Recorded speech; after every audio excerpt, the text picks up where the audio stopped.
The great cartoonist Walt Kelly once said in parody, "We have met the enemy, and he is us." Although these words were said in comic form, there's nothing funny about them.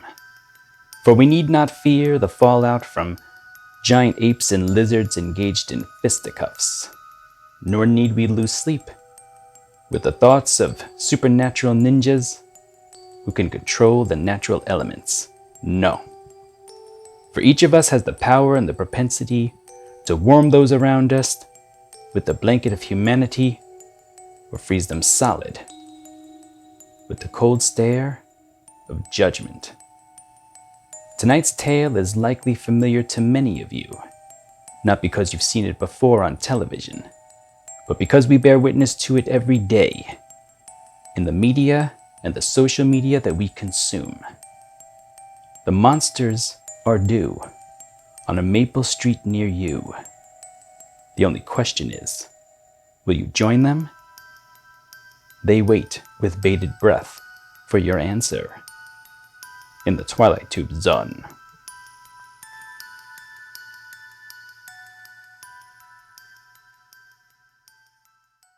You'll find The Monsters Are Due on Maple Street nicely fit in Season 1, Episode 22. It's written by the man, the myth, the legend, Rod Serling, and directed by Ron Winston.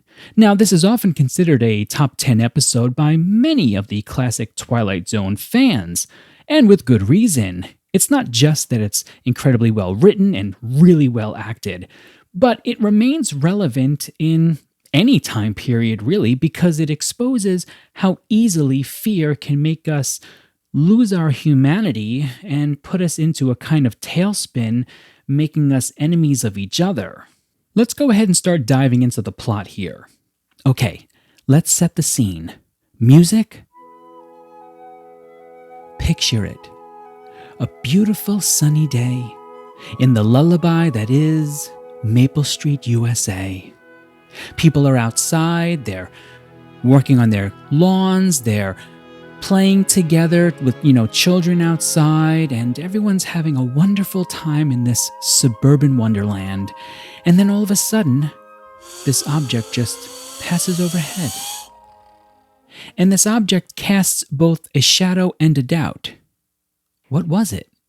All of a sudden, the technology on the street no longer works. The lawnmower stops working, people can't start their cars. What's going on here?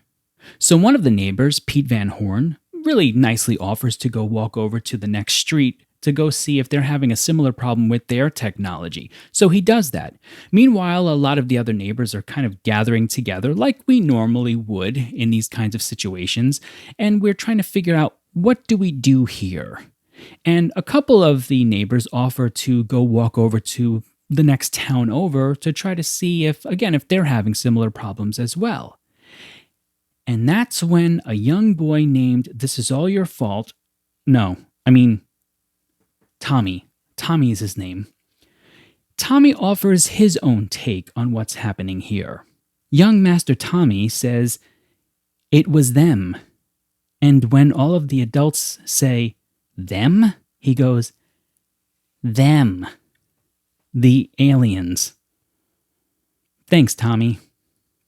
Tommy informs everybody that the extraterrestrials probably wouldn't like it very much if people started to leave. So he informs the adults that they should probably just stay where they are, and maybe even start thinking about if the extraterrestrials are already among us. Now, in a normal situation where nothing is happening, something like this would probably just get kind of swept away like, yeah, that's great, Tommy. Thank you for that. But this is when the Twilight Zone steps in. One of the residents on the street named Les, he starts fiddling with his car and he tries to start it and it won't turn over and whatnot. But then he kind of walks away out into the street and shrugs his shoulders and says, "I don't know what's going on here." And then, poof, the car just magically starts. Now, today, that might seem like big deal. I have automatic start on my car, but they didn't have that then, at least certainly not less. So this is truly a mind-blowing kind of moment here. Why did your car magically start, Les? Now, when we're faced with this kind of phenomena that we can't really explain, we begin to build narratives to kind of fill in the gaps. And those narratives are usually based on fears. Why would this person be selected, is what we start to think, to have the only working car? In the land with no cars, the man with the vroom vroom is king. This creates a problematic hierarchy, especially problematic because Les really wants nothing to do with this power, right? He actually would rather be commiserating with the rest of his neighbors in this kind of misery of what's going on here. Look, let's just be clear here, just, us adults. It actually does make a lot of sense that Les is probably an extraterrestrial here, right? I mean, he has the only working car. He stays up late in his yard and looks up at the sky. He has a home. He's got pants and a watch. I mean, come on, do I have to fill out the rest of this for you? He's clearly an extraterrestrial. This makes Les an easy target for exile and hatred. And we do what we tend to do best in times like this. We create a mob to counteract what we believe is a kind of imposed hierarchy on us. We don't like the fact that Les is special, so we will create strength in a mob. Now, as the evening carries on, the neighbors gather around Les's house, to make sure he's not doing any extraterrestrial kind of things. And then something else happens that we do all too easily today. The whole Les as extraterrestrial story, it just makes too much sense. So oftentimes what happens is people who are within a crowd want to break themselves off from that and be exceptional even within the crowd. So what they'll do is they'll say, you know what? I bet I can create a narrative that dismisses the original one, Les as extraterrestrial, and puts forward a different one that might be true. Because those kind of people do a certain kind of human math. If I'm wrong, it's no big deal because I'm a part of a larger group. But if I'm right, I'll be the hero.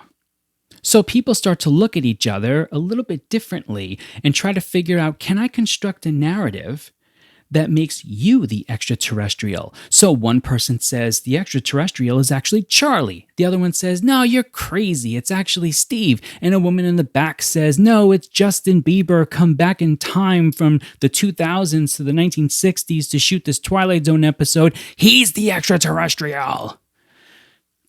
I think. Maybe not. Maybe it's in the Blu-ray extra special edition. Maybe it doesn't happen at all.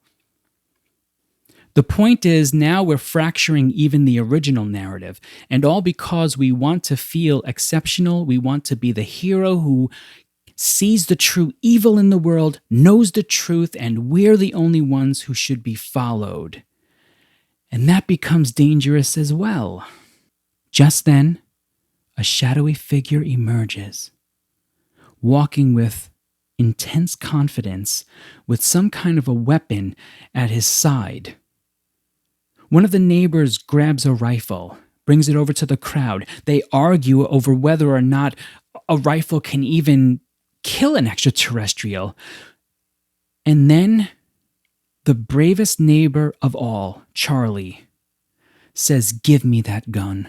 I am not going to let this extraterrestrial walk all over my family."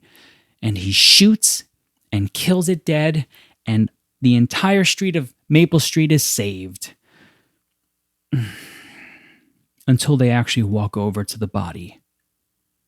Remember I told you at the beginning of this that a man named Pete Van Horn went over to the other street to see if they were having the same problems? Pete is now lying on the road, dead. Now this is when things start to spiral into pure chaos, because people want to know, hey Charlie, why'd you shoot Pete Van Horn? Maybe he was going to tell us something. Maybe he was going to say that it's you who are the extraterrestrial.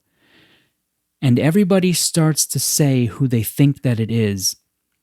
including even the boy. People think that it's Tommy. And they just get into this murderous rage and they start taking it out on each other with rocks and sticks and guns and any weapon that they can use to kill whomever they want to kill. As the camera pulls back on this murderous, chaotic scene, two actual extraterrestrials begin to pack up their equipment, and one tells the other, "See, all you have to do is take away their machines and put them back in the dark for a little while. Sit back and watch them destroy themselves." And this is something that we can replicate on any Maple Street in the entire world. Now, oftentimes when a piece of media has this strong of a message, it can sometimes feel like we're being beaten over the head with it. But you never feel that with this episode. And I think part of the reason is it's just so believable. You know, forget the extraterrestrials. Of course, that has really nothing to do with this. Everything that happens in this episode is something that you can see actually happening in real life and leading up to that kind of chaotic, murderous scene that happens at the end where we just tear each other apart. Then again, maybe it already is happening. I'm going to jump into my silver linings lesson here with a bit of a horrific thought, so forgive me. There are no more Maple Streets today. Hear me out. The reason why the plan works so well, the extraterrestrial plan in this episode, is because streets, blocks, communities used to be a lot more isolated. Now, I'm old enough to remember when we didn't have the internet as we know it today.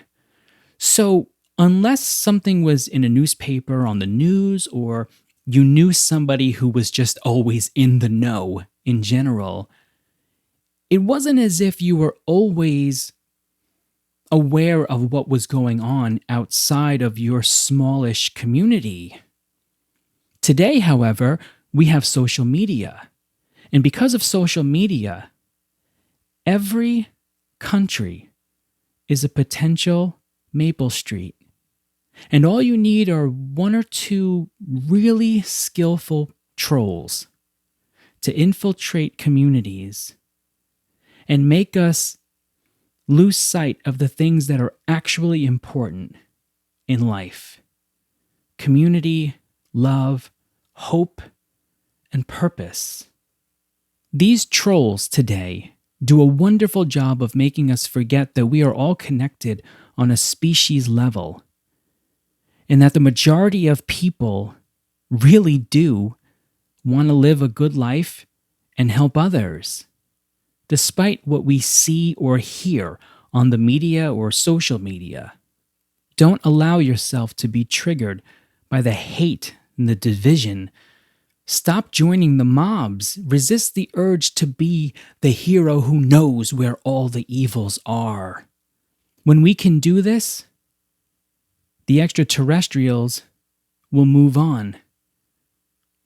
And hopefully the trolls.